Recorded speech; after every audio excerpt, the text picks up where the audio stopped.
And then we have Davis Mateen Uzi.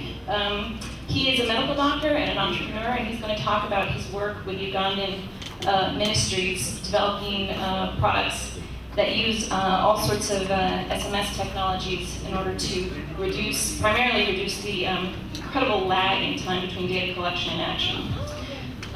Further down, we have two students who are going to talk. They're from the computer science department at Makerere University. In their spare time, they're two undergraduates, sophomore undergraduates. So this is Nelson Wasawa and Peter Nekunda.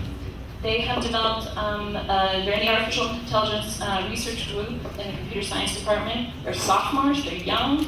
They're going to tell you what they want to do when they grow up, which is very exciting. And what they're trying to develop is a way to tell people if the water is safe to drink.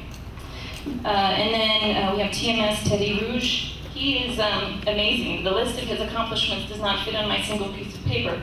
Let's just say he's Ugandan by birth. He lives in the States sometimes, and he's been recognized by the White House in 2012 as a champion of change for innovation in East Africa. And then at the very end, we've got Lindsay Hamba, who's joining us from Phoenix International. She's an American living in Uganda, and she's the director for East African Development in Phoenix International, which is a company doing for-profit solutions. They make a solar charging station. So why don't we first get you guys excited about some innovations. So Teddy, I'm wondering if you could start it off by talking a little bit about the innovation, the high collab work. Because this is something that you guys may want to consider. This is extending out from academia into your private sector partners. Countries will have different amounts of existing technology innovation going on in your home country, but Africa is burgeoning with this sort of activity. And Teddy will give you a little bit of an overview about where you may be able to reach out and partner. First, well, thank you so much for the invitation and the opportunity to come and speak. How do we define innovation? In this day and age, anything pretty much new and exciting seems to be getting the tag innovative. Does innovation is innovation simply just something shiny and new that we took a twist on to something original? Or is innovation a tag we put on something that actually solves a much needed problem? That is innovation a solution to problems that we all face here in Uganda and Africa?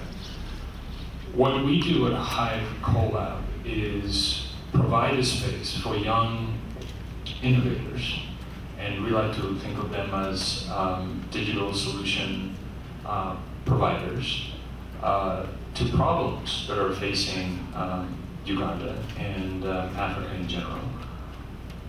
And we take away two things. We take away the need to worry about energy, and we take away the need to worry about connectivity, two things that are important for the digital economies of Uganda's future. And we've looked at the dynamic of the country, where we're like 50% of the country are digital kids. They're not 16 million, I believe, under the age of 15 in this country. And those are the kids that we want to tap into. Those are the kids we want to speak to, because the solutions they're going to be looking for are more than likely going to be digital to the problems that they want. It's going to be driven by mobile.